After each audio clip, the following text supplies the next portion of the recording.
Bonjour et bienvenue sur cette nouvelle séquence consacrée aux conventions et accords collectifs dans l'entreprise.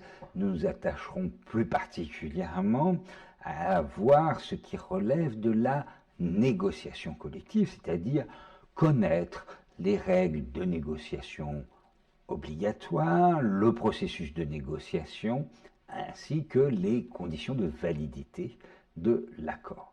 Nous verrons donc dans un plan en deux parties, d'une part les modalités de négociation, puis ensuite les conditions de validité de l'accord d'entreprise.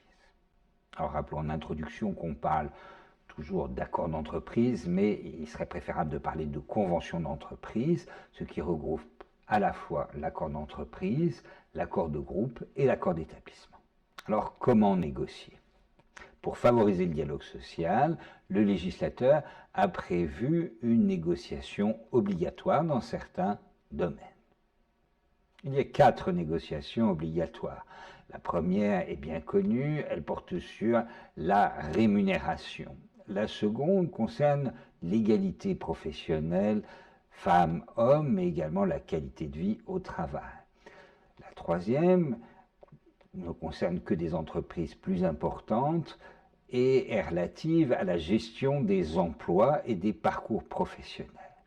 Enfin, dans certaines entreprises, peuvent être rendues obligatoires des négociations sur la prévention des effets de l'exposition à des facteurs de risque en matière de santé au travail. Alors la négociation salariale obligatoire doit être menée là où existe une section syndicale d'organisation représentative. Lorsque l'on parle de rémunération, cela couvre à la fois les salaires effectifs, mais aussi le temps de travail et le partage de la valeur ajoutée. La négociation salariale a une périodicité qui peut être négociée entre les partenaires sociaux dans l'entreprise, mais qui doit au minimum être menée tous les 4 ans. Si rien n'est prévu entre les partenaires sociaux sur la périodicité, la négociation sera annuelle. On parle de négociation annuelle obligatoire, de NAO. Préalablement à la négociation salariale, il faut qu'il y ait été engagé une négociation sur les écarts salariaux entre les femmes et les hommes, et que cette négociation ait été menée d'une manière loyale. La seconde négociation obligatoire doit être également menée là où existe une section syndicale d'organisation représentative. Son contenu est large, il couvre à la fois l'égalité professionnelle entre les femmes et les hommes, mais aussi la QVT, la qualité de vie au travail et les conditions de travail. Comme pour la négociation salariale, sa périodicité sera négociée entre les partenaires sociaux, mais elle doit être organisée au moins tous les 4 ans. À défaut d'accord collectif fixant cette périodicité, cette négociation devra être menée annuellement. La négociation sur la gestion des emplois et des parcours professionnels ne concerne que les entreprises de 300 salariés et plus. Elle doit être menée selon une périodicité qui peut également être négociée, toujours au plus tous les 4 ans, et à défaut de périodicité fixée par les partenaires sociaux, elle se mènera tous les 3 ans. Enfin, dans les entreprises de 300 salariés et plus, ou celles de 50 salariés, mais qui ne disposent pas d'accord de branche traitant de ce domaine, et où les salariés exposés à des risques professionnels concernent au moins un quart des effectifs, ou que l'indice de sinistralité des accidents du travail est supérieur à 0,25, il faudra mener une négociation sur la prévention des effets de l'exposition aux facteurs de risque professionnel. Il y a tout intérêt à négocier un accord de méthode sur la négociation obligatoire, non seulement pour ce qui concerne la périodicité, mais également pour ce qui concerne les contenus négociés. En effet, en l'absence d'accord collectif le précisant, c'est la loi qui donne l'ensemble des thématiques des différentes négociations obligatoires. Voici celle relative à la négociation salariale. On voit qu'elle comprend également le suivi des mesures relatives aux écarts salariaux entre les femmes et les hommes ou les différences de déroulement de carrière entre les femmes et les hommes. Voici maintenant les thèmes particulièrement nombreux qui doivent être abordés en l'absence d'accord de méthode pour la négociation sur l'égalité professionnelle, la QVT et les conditions de travail. Cela va de l'articulation entre les vies personnelles et professionnelles à la prévention des effets d'exposition aux facteurs de risque professionnel en passant par le droit à la déconnexion. Enfin, si rien n'est défini dans un accord de méthode, eh bien la négociation sur la gestion des emplois et des parcours traitera de nombreux points, parmi lesquels la mobilité professionnelle ou la formation professionnelle. S'il y a obligation d'engager des négociations, il n'y a pas obligation de parvenir à un texte. Si les négociations échouent, eh bien, il faudra que les mesures, notamment les mesures salariales et d'égalité professionnelle envisagées par l'employeur, figurent dans le procès-verbal de désaccord. Par ailleurs, cela nécessitera pour l'employeur de mettre en place des plans d'action, notamment sur l'égalité professionnelle ou sur la prévention des risques professionnels. Alors, il y a une sanction pénale qui peut s'appliquer si l'employeur ne respecte pas son obligation de négociation. Par ailleurs, ont été récemment mis en place des dispositifs d'incitation à l'adoption de mesures en entreprise et de mesures prioritairement négociées entre les partenaires sociaux. C'est le cas pour ce qui concerne l'égalité professionnelle entre les femmes et les hommes et pour la prévention des risques professionnels. Dans ces deux domaines, des négociations doivent être menées et en l'absence d'accord, un plan d'action doit être adopté par l'employeur.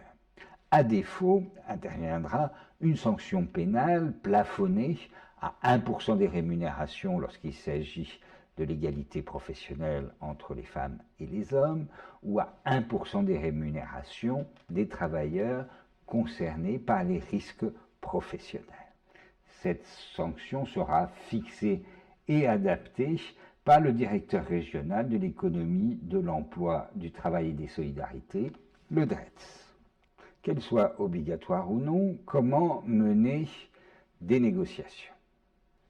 Il faut bien comprendre que seules les organisations syndicales représentatives dans l'entreprise peuvent négocier, et à la condition qu'elles aient bien évidemment désigné un délégué syndical chacune. La représentativité va s'apprécier selon les critères légaux et par rapport à une audience électorale mesurée au cours du premier tour des élections de la délégation du personnel du CSE. Il faudra que l'organisation syndicale et la liste qu'elle a présentée recueillent au moins 10% des suffrages exprimés. Lorsqu'il n'y a pas de délégués syndicaux, sous certaines conditions, il est possible de recourir à des négociateurs alternatifs. Mais des problèmes se poseront en termes d'information, d'ordre de prévalence et également de temps de délégation spécifique pour négocier. Ces négociateurs alternatifs bénéficieront d'au plus 10 heures de délégation pour mener à bien leur négociation. Ce sera du temps de travail effectif et il sera payé à échéance. sur les informations relatives à l'ouverture de négociations. Et sur l'ordre de prévalence, les règles changeront selon la taille de l'entreprise.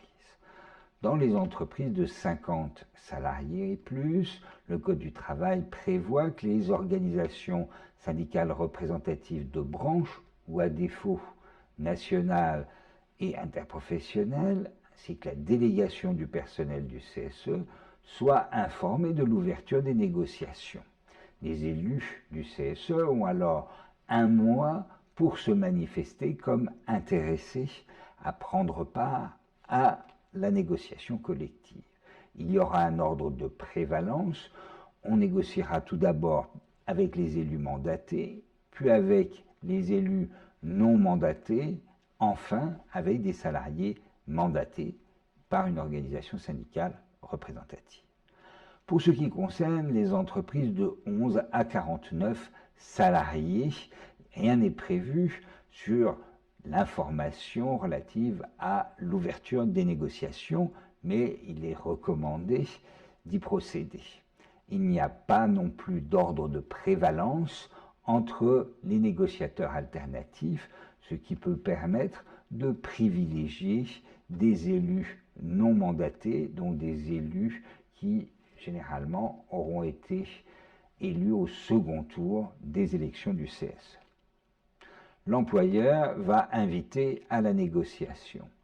Si l'ensemble des organisations syndicales représentatives n'ont pas été conviées à la négociation, l'accord conclu risque d'être annulé.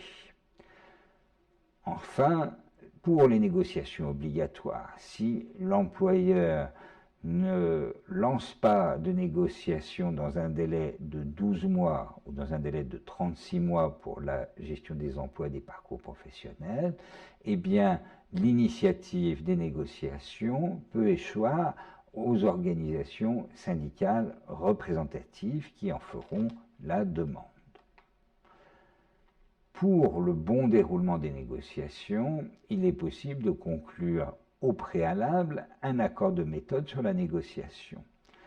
Des dispositions particulières permettent d'ailleurs de conclure un accord de méthode pour les seules négociations dites obligatoires. Que contiendra ces accords de méthode? Lorsqu'il est général, l'accord de méthode devra traiter de la nature des informations partagées entre les négociateurs, des étapes de déroulement des négociations, des moyens mis en œuvre pour négocier, les heures de délégation, le recours à une expertise. Si les dispositions de cet accord ne sont pas respectées, il n'y aura pas de nullité qui soit encourue dès lors que le principe de loyauté entre les parties aura été respecté. Pour les négociations obligatoires, il est possible de prévoir un accord de méthode sur une durée d'au plus 4 ans et qui va traiter du calendrier, de la périodicité, des thèmes de négociation obligatoires et des modalités de négociation. Le principe de loyauté s'impose en négociation collective. Le Code civil précise que la négociation doit se faire de bonne foi et le Code du travail ajoute qu'elle doit se mener dans des conditions de loyauté et de confiance mutuelle. Quant à elle, la jurisprudence a considéré qu'un accord qui aurait été négocié d'une manière séparée ou alors que l'ensemble du processus de négociation n'aura pas été mené à son terme devra être considéré comme nul. En pratique, quelles sont les conséquences du principe de loyauté? L'employeur devra délivrer à tous les négociateurs des informations exactes, susceptibles d'être vérifiées et qui soient utiles et nécessaires pour mener la négociation. Il doit être proposé une structuration des négociations, qu'il s'agisse de la fixation des réunions, des modalités de prise de parole ou de l'établissement de procès-verbaux. Enfin, l'employeur ne peut pas prendre des décisions unilatérales ayant le même objet que ce qui est négocié avant la fin des négociations. Voyons maintenant à quelles conditions un accord conclu pourra être valide. Tout d'abord, il va y avoir des conditions de validité liées aux signataires de l'accord. il est essentiel de comprendre qu'un accord collectif d'entreprise ne sera valable que s'il est signé par une ou plusieurs organisations syndicales représentatives qui recueillent plus de 50% des suffrages exprimés au premier tour des élections à la délégation du personnel du CSE. C'est ce que l'on appelle la majorité d'engagement. Mais si cette majorité n'existe pas, il est néanmoins possible de conclure un accord collectif avec des organisations syndicales représentatives qui ont au moins réuni 30% des suffrages exprimés au premier tour de l'élection de la délégation du personnel au CSE. En ce cas, l'accord ne sera valide que s'il est soumis à l'approbation des salariés et que ceux-ci se prononcent favorablement à l'accord d'une manière majoritaire. Comment procède-t-on? Eh bien, après avoir signé cet accord minoritaire, les organisations syndicales représentatives peuvent demander la validation référendaire dans le mois de la signature. Puis ensuite, ce sera à l'employeur d'en faire la demande. Une fois la demande déposée, il y a 8 jours pour que d'autres signataires viennent s'adjoindre pour réunir une majorité. À défaut de l'avoir, il y aura 2 mois pour que l'employeur organise une consultation sur la base d'un protocole convenu avec les signataires. Alors il y a une situation particulière, celle du syndicat catégoriel.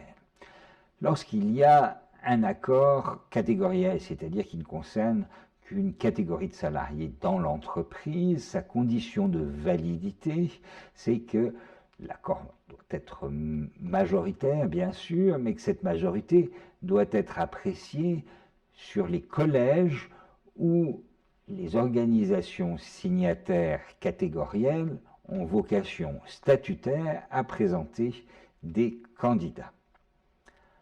Ensuite, un syndicat catégoriel peut négocier toute disposition applicable aux salariés qu'il représente. Cependant, il ne peut pas conclure seul un accord à portée plus générale. En l'absence de délégués syndicaux, lorsqu'il y a une négociation avec des élus du CSE ou des salariés mandatés, il y aura des validations des accords conclus qui se distingueront selon les situations. Lorsqu'il y a des élus du CSE signataires et à l'exception des élus mandatés dans les entreprises de 50 salariés et plus, la condition c'est que ces élus représentent au moins 50% des suffrages exprimés au premier tour des dernières élections à la délégation du personnel au CSE. Lorsqu'il s'agit d'élus mandatés dans les entreprises de 50 salariés et plus ou de salariés mandatés, cette fois-ci, il faudra une consultation des salariés. Ceux-ci devront approuver l'accord conclu à la majorité des suffrages exprimés pour qu'il soit valide. Alors, il y a une consultation référendaire du personnel qui doit être organisée dans 2 cas. La conclusion d'un accord minoritaire ou lorsqu'il y a des salariés mandatés ou des élus mandatés dans les entreprises de 50 salariés et plus. Cette consultation doit se faire dans les 2 mois de la signature et les modalités de la consultation sont fixées après consultation des signataires ou adoption d'un protocole spécifique lorsqu'il s'agit d'un accord minoritaire. Comment s'opère la consultation? Eh bien, elle se fait pendant le temps de travail. C'est un scrutin secret qui est fait sous enveloppe ou par voie électronique. Les modalités, eh bien, ce seront des informations sur le lieu, la date, l'heure du scrutin, l'organisation et le déroulement du vote, ainsi que le texte précis de la question soumise aux salariés.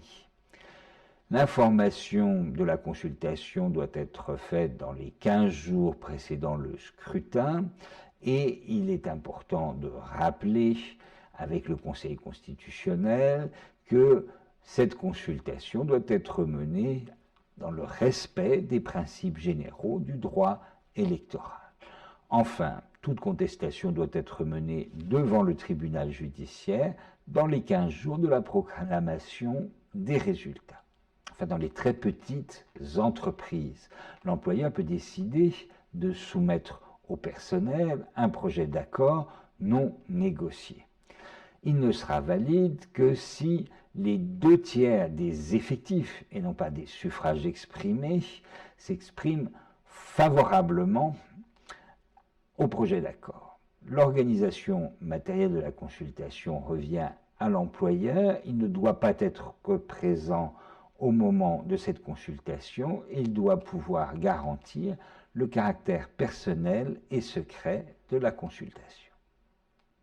Quelles sont les autres conditions de validité pour un accord d'entreprise?